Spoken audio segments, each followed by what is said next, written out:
Good evening. This is the World News at 6 on Voice of the People, 90.3 FM. My name is Chioma Innocent, and here are the top stories. NNPC links cooking gas price hike to Pengassan strike. Edo youth storm street in protest over rising kidnappings, demand government intervention. Anti-graft commission to investigate Ganduje over 4 billion naira inland port.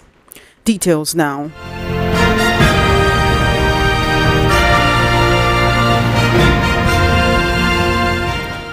Thank you for staying tuned. The World News at 6 begins with youths in Edo State taken to the streets to protest the worsening insecurity and frequent cases of kidnappings across Edo State.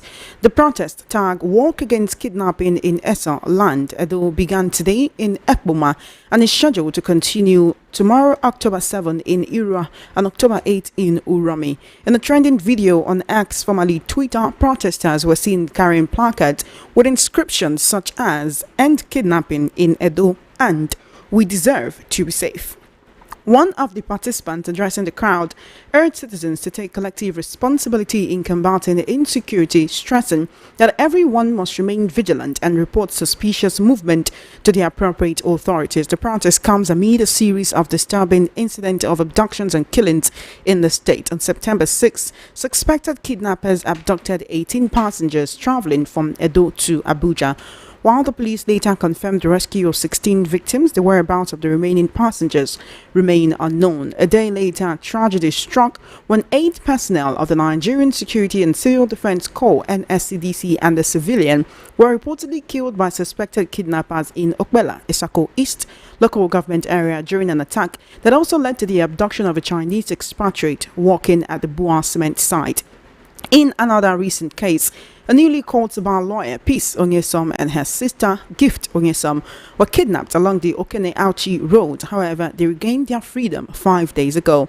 The ongoing protest reflects growing public frustration over the government's perceived inability to curb the surge in insecurity across Edo State and Nigeria as a whole. Meanwhile, the Group Chief Executive of the Nigerian National Petroleum Company Limited, NNPCL, Mr. Bayo Ojulari, has blamed the recent rise in cooking gas prices on a temporary disruption to loading and distribution during the strike by the Petroleum and Natural Gas Senior Staff Association of Nigeria, Pengassan. Ojulari said this while speaking to State House correspondent on Sunday after a meeting with President Bola Tinubu. According to the NNPC boss, the industrial action halted operations for several days and produced an artificial spike in prices. In a recent development, the Kaduna State Public Complaint and Anti-Corruption Commission (PCACC) has opened a fresh probe into the alleged diversion of more than 4 billion naira of state funds during the administration of former Governor Abdullahi Umar Ganduje, linked to the development of the Dala Inland Dry Port project. The investigation follows petitions from concerned citizens alleging that the Ganduje administration unlawfully redirected state funds to finance infrastructure at the port after Kanu's equity stake in the project was controversially transferred to members of the former governor's family. Sources close to the commission revealed that around 2020, Kanu State's 20% equity in the Dala Inland Dry Port was allegedly converted to private ownership under the control of Ganduje's children. This maneuver reportedly removed the state as a co-owner of the multi-billion naira investment, while positioning members of the Ganduje family as directors and shareholders in the company. Despite the loss of ownership, the state government was alleged to have subsequently spent over 4 billion naira on contracts for the provision of infrastructure at the port. A move critics described as a brazen misuse of public funds for private gain. Speaking to journalists in Kano on Sunday, PCACC Chairman Saidu Yaya confirmed the investigation, describing it as top level and nearing conclusion. According to him, several individuals linked to the deal have been invited for questioning, with one suspect arrested and later granted bail after providing key information to investigators. Yaya disclosed that another person of interest has been traced to Yola, Adamawa State, where efforts are underway to secure their cooperation. The latest investigation adds to the growing list of corruption allegations facing Abdullahi Ganduje, who served as Kano State Governor between 2015 and 2023. The former governor has repeatedly denied allegations of financial misconduct, dismissing them as politically motivated. The Dala Inland Dry Port project, conceived as a strategic hub to boost trade and logistics in northern Nigeria, has been mired in controversy for years due to ownership dispute, delays, and funding irregularities.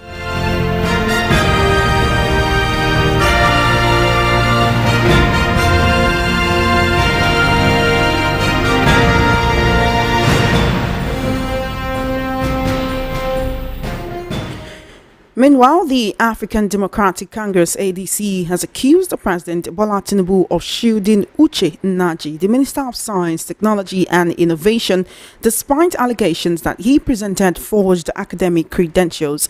In a statement today signed by its spokesperson, Malam Bolaji Abdullahi, the party said it was not surprised that the President retained Nnaji in his cabinet, even after the University of Nigeria, Nsukka UNN, and the National Youth Service Corps NYSC disowned the certificate he submitted after his appointment. Abdullahi said the Tinubu administration's silence on the matter reflects ample tolerance for corruption of all kinds. The party said Nnaji had admitted in court filings that UNN never issued him any degree certificate. The statement added that this is not an isolated case and the APC government has a long public and familiar record of certificate-related scandals and questionable academic claims among top officials. The ADC further noted that these recurring scandals and the persistent stench of forgery reflect a party that is foundationally accommodating of the seat and unbothered by basic ethical considerations. The ADC said it was deeply troubling that the president is yet to take disciplinary action against the minister. It further said that governance must be built on the integrity of those who hold a public office. The party also urged the Senate and the Department of State Services DSS to review their vetting process for political appointment, noting that both institutions share responsibility for the current lapse.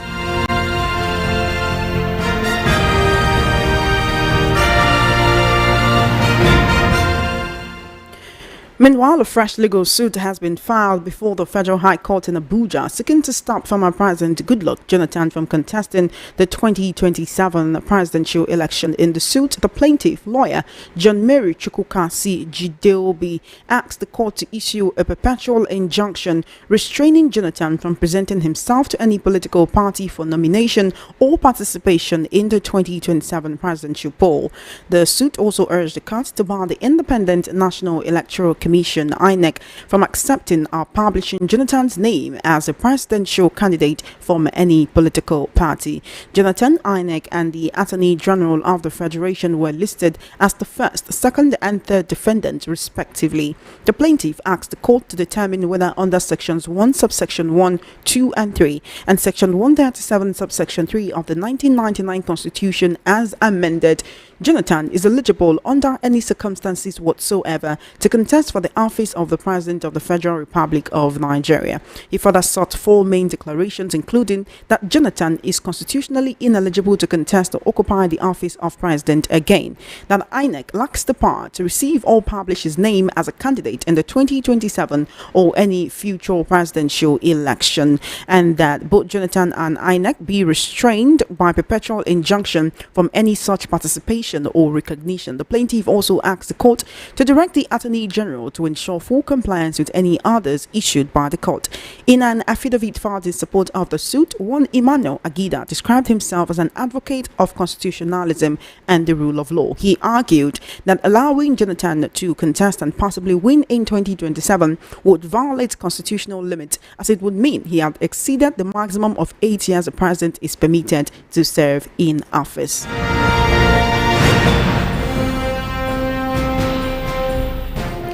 In a recent development, thousands of demonstrators took to the streets of Kaduna today, halting movement across key areas in a mass protest in support of the Ganduje refinery, accusing a powerful oil import cartel and elements within the labor movement of plotting to cripple Nigeria's local refining ambition. The march, organized under the banner of Partners for National Economic Progress (PANEP), was themed National Unity Against Sabotage, Reclaiming Our Petroleum Sector for the People.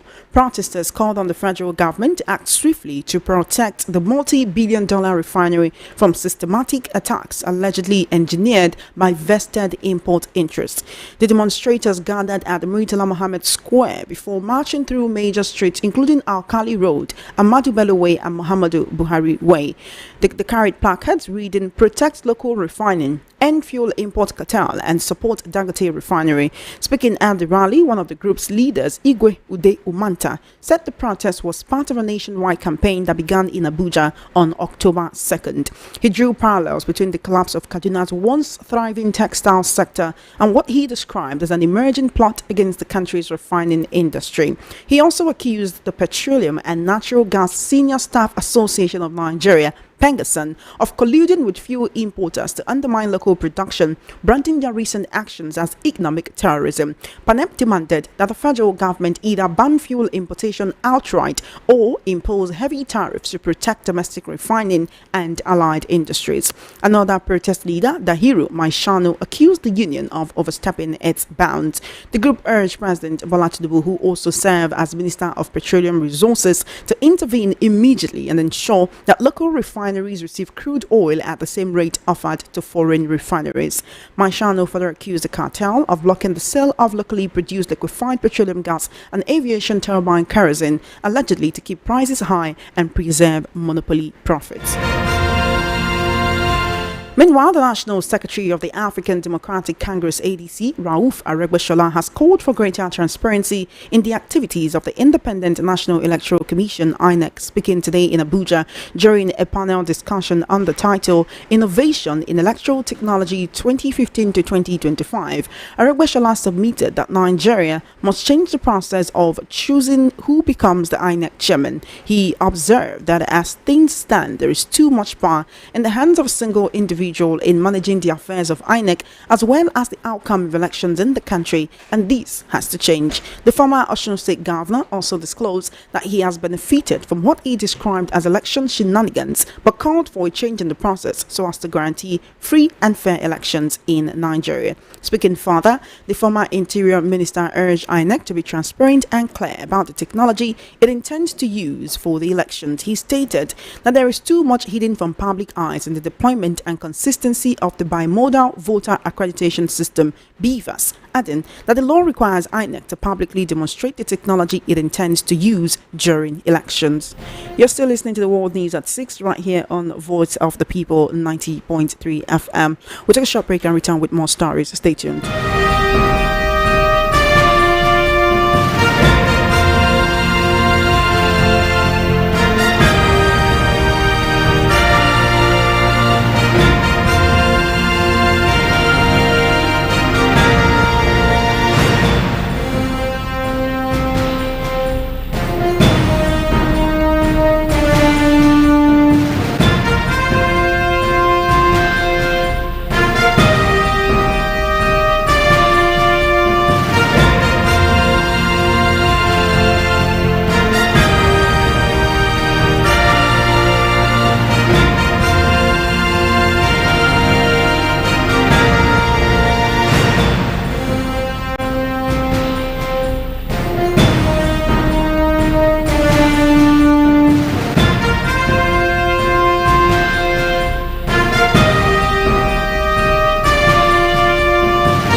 Now, some retired senior military officers have backed the call by former Chief of Defense Staff General Lucky Irabo for the declaration of a state of emergency to effectively address the Boko Haram insurgency.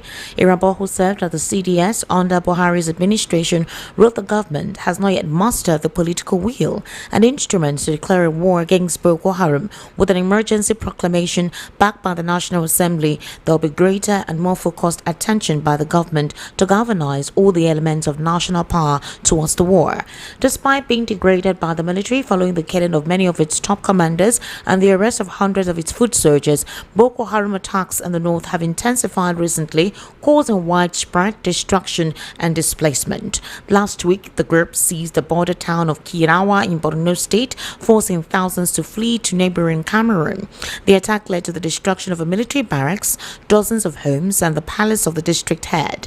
Over 5,000 people reportedly fled to Cameroon due to the recent attacks. In a very recent development as well, the Nigerian Medical Association has conducted the court-ordered health examinations on the detained leader of the indigenous people of Biafra, Nnamdi Kanu. The Secretary General of the NMA, Dr. Ben Egbo, confirmed the development in an interview with correspondents on Sunday evening. The Federal High Court in Abuja had on September 26 ordered the Nigerian Medical Association to, within 8 days, constitute a panel of medical experts to assess the health condition of Nnamdi Kanu. In his ruling, Justice James Omotosho ordered the NMA president to submit the committee's report within 8 days for consideration on whether Kanu should be transferred to the National Hospital for treatment. On Sunday, the NMA Secretary General Egbo said the evaluation had been done as ordered by the court, adding that the report had been submitted to the Attorney General. Egbo said the court gave an order that we should do it, and I think within 8 days, immediately the DSS wrote to them, which summoned a committee of 7 doctors with 1 coordinator, making it 8. The judge's ruling followed an application by Kanu to be moved from the custody of the Department of State Services to the National Hospital over what he described as his failing health. The judge directed that the committee, among other tasks, assess the DSS hospital to confirm whether it has the capacity to meet Kanu's health needs. Justice Omotosho further ruled that the NMA committee would be at liberty to make use of any hospital in the country for its investigation. Meanwhile, some grassroots leaders in the Obedient Movement Lagos chapter have turned their criticism towards Dr. Yunusa Tanko, the national coordinator, accusing him of backing a disputed list for the state's leadership council. The pushback came in a statement released at the weekend by Obiasogu David and Honorable Bamidele Akpata, representing support groups, the Central Organizing Committee, and other stakeholders. They rejected a circulating list for the state coordinating council, saying it was allegedly put together without their input by a group of politicians close to Tanko. However, they stated that the purported list of the Obedient Movement State Coordinating Council for Lagos State, now making the rounds, hits us with rude marvel. This isn't because we lacked knowledge of and we're not actively involved in the process of revamping and structuring the Obedient Movement in Lagos State, which has been running for months. To give it a befitting context, a set of position-seeking political actors for intents that raised doubts met and drew up a list wherein they shared positions with loyalists, branded its state coordinating council, and imposed on the Obedient Movement in the state. However, speaking with Dr. Yunusa Tanko earlier on today, let's take a listen to his reaction on this supposed imposition in leadership positions within the Obedient Movement. Duty of the Obedient Movement. People come in to show interest. You see, if the people did not show interest, we will have always been accused that we are on the social media, we are not on ground. But these are people on ground now. And the only issue is that they are now talking about leadership role. And let me make this clear. I, Mr. Tanko, did not even know my own state coordinator because I let it down to the people to make decisions. In Kano State, for example, the state coordinating council, the leaders of the national coordinating council, actually called all stakeholders and they elected individuals. Some will say, yes, we should have gone to democratic election and all. But who will put the bills of new elections? And it will create chaos as the way it is. But now we went ahead with, because we wanted to be sure of the people who are on ground. The Kano State leadership was selected and agreed upon, and I did not even know the person. I only met him at the airport. He introduced himself to me. And we're still having him at me. He's the coordinator of Kano State. And now in Lagos State, what we did was simple. We allowed the regional coordinator, Honorable Sheyi Sohunmu, who is an obedient himself. So some of our members who have won elections who are obedient, are we going to tell you that probably they are not obedient just because they've won elections? Obviously, no. We have in the state regional coordinating council, Honorable Sheyi Sohunmu, Dele Farotimi, Oloye Baba, we have Pastor Ile James, we have Father Unsi, all from the southwest, all of them. And they came up with their decision on how they consulted and passed a list to us. It didn't come from us, it never came from the national, it came from the state. But is the national and the state not meant to coordinate? Because the way it is now, there used to be... Okay.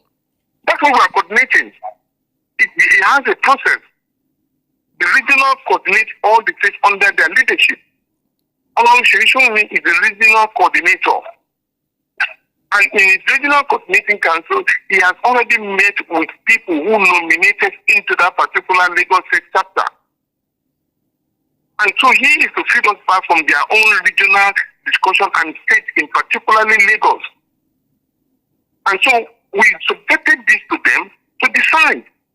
It has nothing to do with me.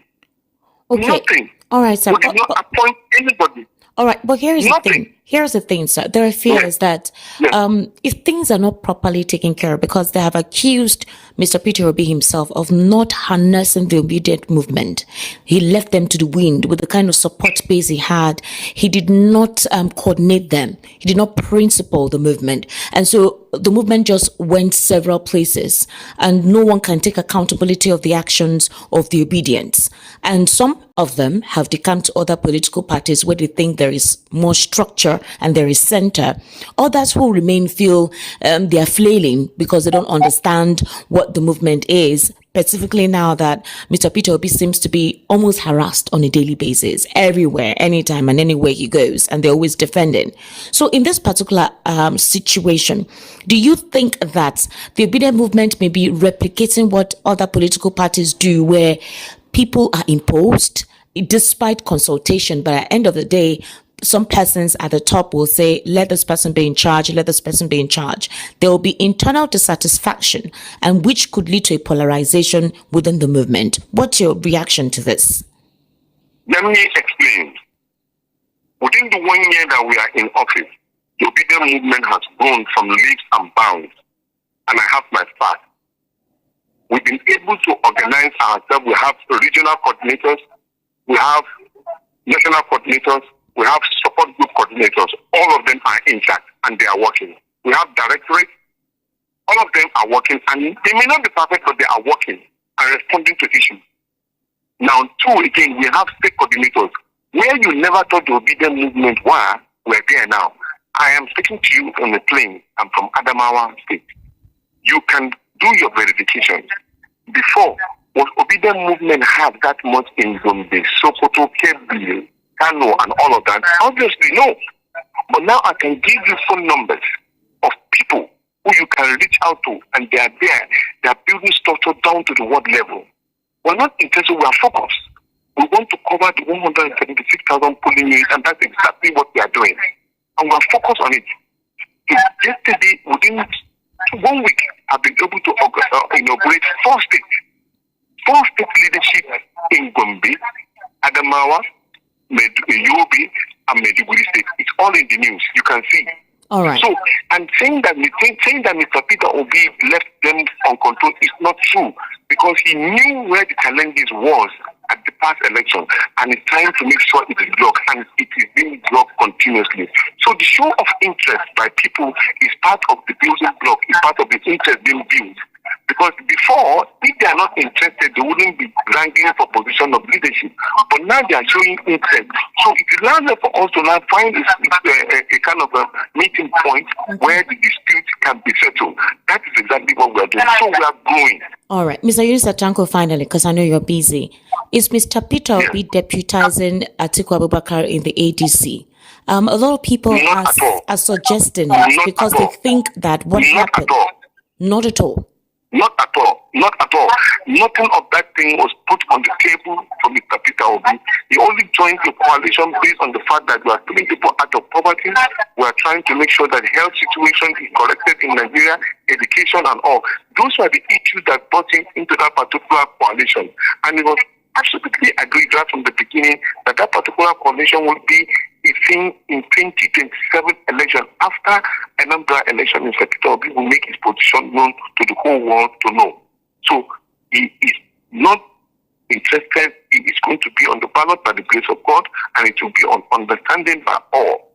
That is his position. All right, Dr. Yunus Atanko, thank you very much for giving me your time in responding to this. Nope. Thank you.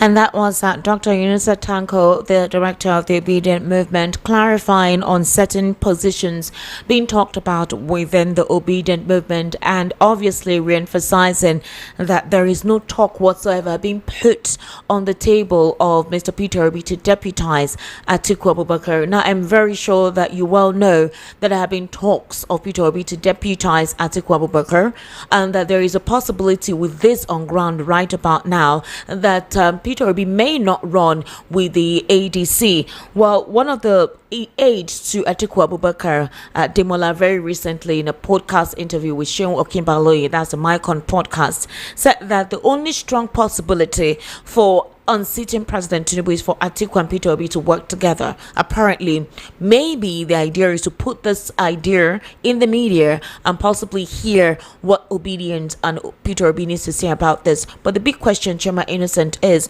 if this is a proposition that has gone viral, this conversation has been ongoing, they've been trying to feel the pulse of Nigerians and the obedience and their perception of reception to the concept of Atiku and Peter Obi. If Yunus Atanko is still saying, again, I'm sure you had that interview, he emphatically said no, that is not on the table. Nobody has brought that discussion or that conversation to Mr. Peter Obi. So why are they selling it to the media for that receptibility? Is this a deliberate way of throwing the breadcrumbs on the floor and see how many birds will eat the crumbs in acceptance of that proposal? What's your take on that? It might actually be breadcrumbing to see how receptive Nigerians are to that idea. Peter Obi has said over and over again that he doesn't want to deputize anyone. He has a presidential ambition. No, he literally categorically said that no one has brought that proposition to his table. That's what he said. He didn't say that he was not deputizing anybody, but he, in the same vein, disclosed that he was running. But that proposition of deputizing Atiku has not come to his table. So the question is, who are the persons advocating for this? Maybe the people who want that.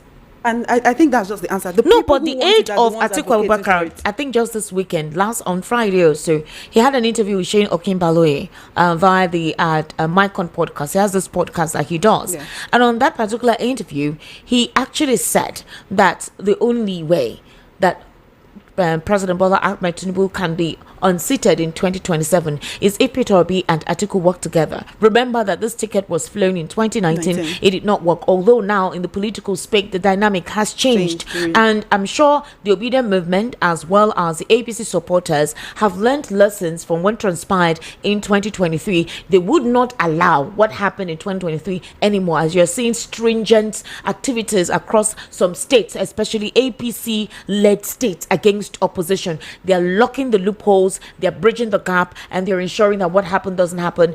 Divisive measures, whether it's propaganda, whether it's true, whether it's mudslinging, every form of mechanism has been introduced into the political space to ensure that what happened in 2023 does not replicate in 2027. But Choma, that does not stop the fact that there is a lot of brigandage ongoing. There are talks about the fact that the administration seems to be deliberately unwillful in handling the situation with insecurity. And then I talked about this yesterday on the political spotlight. I said, could this just be that this whole thing is politically spearheaded to supposedly send a message? Or could it be that the government of the day is afraid? They know those people, but they're afraid to address them. And if you're afraid to address them, what is the essence of being a leader? When it comes to insecurity, every Nigerian should be concerned. I'm very concerned. Sometimes, one finds it difficult to sleep at night and then hoping that, I hope my area, I hope my community will not be the next. And then certain politicians, especially people within the APC, will come out and say, the opposition is politicizing insecurity to score cheap political points. But personally, I don't think that is true, because they're just talking about what is happening. The APC seems to forget the kind of opposition that it played when the PDP was in power. The APC seems to forget that this opposition, they have not done quarter of what the APC did when they were trying to. No, I don't think they have forgotten. Jonathan. I think what happened is that they said when you're not there, you wouldn't understand. I think now President Bola Ahmed Tinubu now feels the shoes of what Jonathan was going through at the time. At the time, anything that they could do to ensure that they liquidate the propensity of the party, of the political party, the idea is do anything to get there, and that's what he planned. So the dynamic has changed, going there to realize that it is not what you thought it was, but you have to hold on to power. The ultimate thing here, Chairman, is power. You can say whatever you want to say, you can call the government of the day any name. What matters is that I am here, I intend to remain in power for the next 8 years. Whatever mechanism will be deployed to ensure that I remain here, I am going to deploy it, and my aides and my supporters and my loyalists will also do anything they can do to make sure that power is retained on this level for now until 2031. So unfortunately, the Nigerians, the average innocent Nigerians, are the collateral damage, because that's what it is. I would have expected that on October 1, the president would have put his foot down and give a direct order, tell the security agencies, I'm giving you 2 months. I do not want to hear anything about insecurity in any region of this country. And if there is a political will, obviously the Nigerian military will do that. There are talks that the Nigerian military has become heavily politicized. Obviously the wrong is overshadowing whatever little effort they've been able to do to implement in eradicating or alleviating the spate of insecurity. True. And while they are fighting, you see these individuals having a comeback. In Kwara, just yesterday, 37,000 ammunition was seized from the Nigerian military in their base. They've on Sunday. Come out to debunk that, saying that never happened. That never happened. And that the news is false and misleading, and is trying to reduce the morale of Nigerian troops. Really? And the question I asked on TV when I was doing the news earlier today was, you say that these reports are false to mislead the public and to reduce the morale of the troops. Are you telling me that the attacks by terrorists on troops in their base, remember the one that happened in Maiduguri, that happened in Borno, is not enough to reduce their morale? When they come outside and complain that they're not being paid or they can't go and visit their family members during Christmas, it's not enough to reduce their morale. Or when the poor feeding allocation that was given to them. I heard that the administration of the day had increased their money from 40,000 to 90-something thousand, and normally they used to get the money directly into their accounts. All of a sudden they changed the format to send it to their superior's account. Their superior now sends them the money. Obviously money is cut short when it gets to their own account. Do you see the kind of food they eat? They say it's even worse than their margeries. Yes, I say I saw one soup. I cannot tell what kind of whether it's in egusi. I don't even understand. And these are people you want, because before you go and fight terrorists, you have to first of all have the physical strength.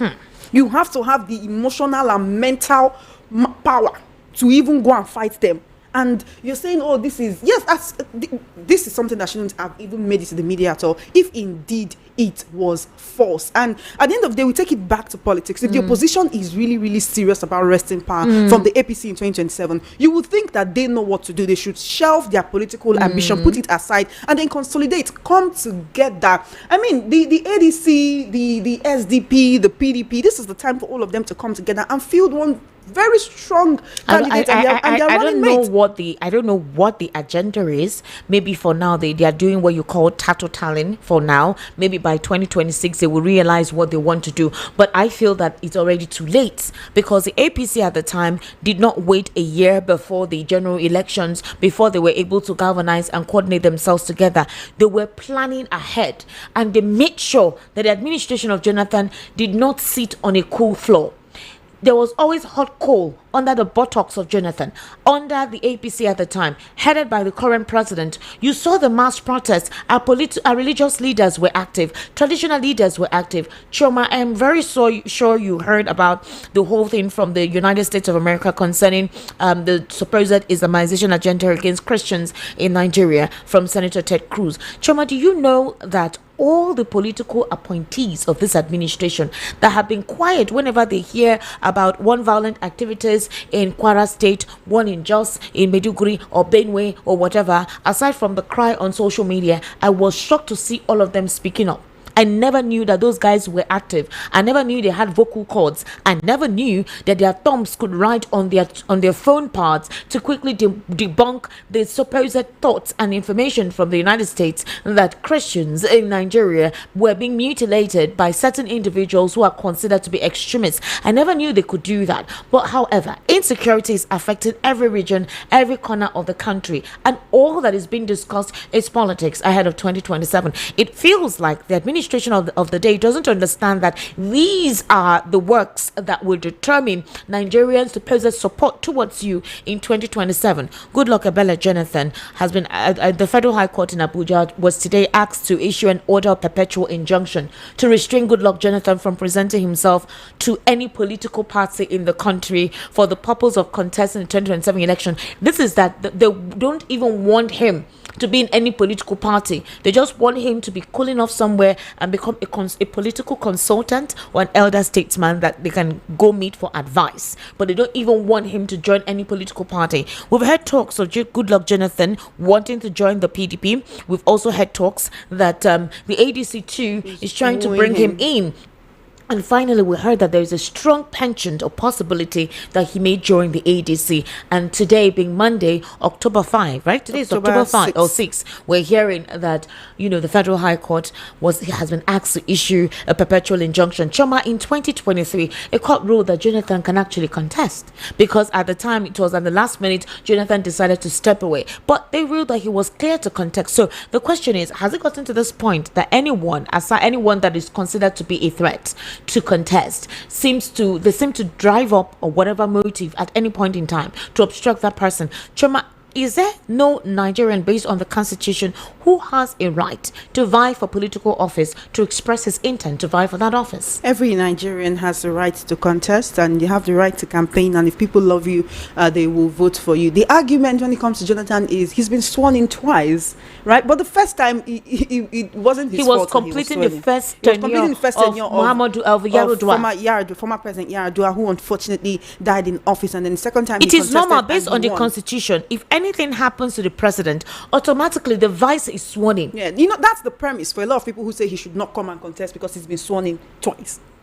That's the premise for quite a number of people who have spoken. He was completing the tenure of Musa Yaradua. Yes, and because he passed on. Or would you have expected for another election to have been conducted? No, that is why you have a deputy. If the person who is in charge, the tenure does not get expired, either the person was impeached, either the person was... Okay, if it is impeachment, maybe the president and the vice would have to leave, because like what happened in Rivers State, where they asked the suspension and both the governor and the vice were suspended. But the thing is, when the head is not available, the vice comes in. That's basically how it is. If the president is not around right about now, Kashim Shettima sits in that role. Sure. If the president travels out of the country, goes for checkup or anything, Kashim Shettima is the one in charge. It's just that during the previous administration of late Muhammadu Buhari, when he travels, ideally the vice was supposed to be in charge of the government. But because of some political reasons or the other, or fear that the former vice president, Professor Yemi Oshibajo, may actually do better than the president, they decided to cut down handing over to and him. They just leave that place vacant and say that wherever the president is, he administers. This administration continued from there. If the president is traveling to Rome, he's going to be working from Rome. If the president is going on leave, he's going to be working from there. You have the president and the vice president not around. No, the vice president leaves because they did not hand over to him. If the president has said you be in charge, then there is no problem. When Governor Sheyi Makinde was going to go on leave or go somewhere, he handed over to the deputy. There is that understanding. So we have seen from the previous administration under the APC that they are usually afraid of their deputies or their vice, because I don't understand how you're going on medical leave That's what I'm saying. Distrust. You and your partner, there is a vice. You don't trust the person. You think that if you're not around, the person may actually take over the seat. Why? Then why did you contest with that person? In the first why did you place? pick that person as your vice? And you want do Nigerians not trust to the trust person. your Do you administration, understand? and you don't even trust each other. Anyway, going back to the issue of Jonathan, I don't know why he's been inserted into political conversations again. He's supposed to just be somewhere and just be that elder statesman. And you know, a lot of people who believe, oh, during his administration, Nigerians were enjoying and continue to enjoy the goodwill of Nigeria instead of coming back into the political ring. Right now, 2027 is going to be really hot. You should leave those that are contesting to contest and then just play the role of an advisor, maybe strategic, just tell them how to go about strategic consultants. Chama, if the court in 2023 cleared him, if the court cleared him that he can go ahead. Chama, we are operating a democratic institution. I know, he has free will. Doesn't mean he should act on it. It's not because certain persons want to hold on to power that you would not allow other people, or you would not create a situation. We're operating a democratic we're supposedly operating a democratic institution. Chama, if you have the means, if you have the connection, if you have the political office and you want to run for office, you go ahead. You start off with grassroots mobilization. Begin to implement and do good works within your community. You start off like that. Gain recognition. Utilize the social media. Utilize the media for your agenda. Let your voice be heard as to what you can do better. Let people know the policies that you know you can actually do better in terms of implementing than what whoever is there is doing. That is what you are capable of doing as a Nigerian. Yeah. So if anyone has that interest, why should that person be prevented from exercising that right?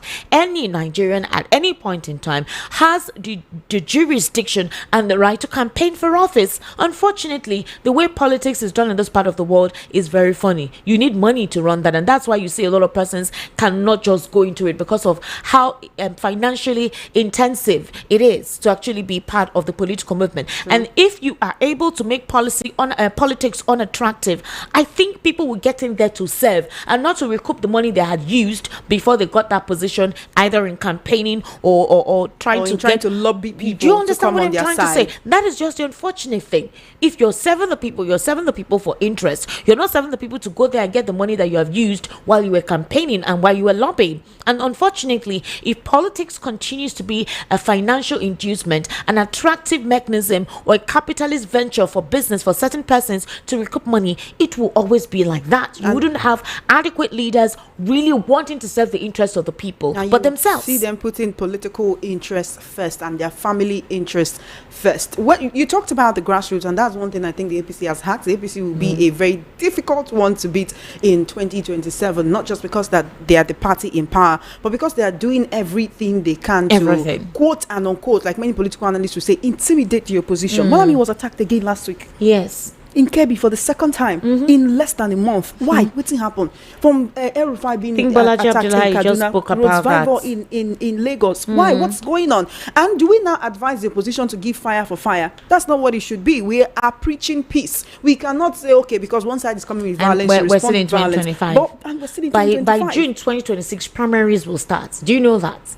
By June 2026, primaries of most political parties will start to choose their presidential candidates, their governors, everywhere. Actually, I don't know do for they them. Look serious Maybe in in 2026 they won't tell us what they want to do. They're doing politics, verbal politics. They're not doing the groundwork. Well, you can't tell. APC has consolidated the grassroots. You have APC winning all the local councils, local government in a particular state. You have governors bragging. Look at what's happening in Akwa Ibom State, where the former governor was stripped of his security aid. And sitting governor said, I don't know anything about it. But they're saying the former governor, the sitting governor is not happy with the former governor because that one was political godfather, and now they're in different parties. Like, I don't understand. At the end of the day, it's so much drama. Nigeria's political landscape, it can't be like a old Nollywood film. I don't even understand. So past Nollywood film, because your life is at stake in that regard. Nollywood film, we know that if anything happens to you in acting, this was real life. Help. 6 women in Lagos State. Esther, just like that. Just like that. All of them, they were just giving themselves spaces, 2 weeks, 1 week, 1 month, like that. Somebody called on matters and said, look, Nigerian politics is heavily spiritual. If you're not fortified, you don't put head. So you are fighting both physical battles and you're fighting spiritual battles, monetary battles. And then maybe one godfather will come this somewhere, come try to they control. There's always you godfather again. everywhere. I'm sure you heard when Yahaya Bello was telling the people at the newly inaugurated legislators that you must do what your governor told you to do. Don't question anything, even if you don't understand it. Just do That's it. somebody they're accusing of chopping Kogi State money. And up to now, everywhere is quiet. And the EFC chairman that said he will resign, never still resign. Were you really expecting him to resign? But he was so serious about it. He was so serious about it when seriousness he is in action, not he in organized words. a press conference in regards Seriousness to that. is in action, not in words, please. Ladies and gentlemen, this is a wrap on the world news at 6. My name is Esther Wachiku. My name is Chioma Innocent. Thank you for listening. Stay tuned. The evening rush will be coming up by 7 p.m.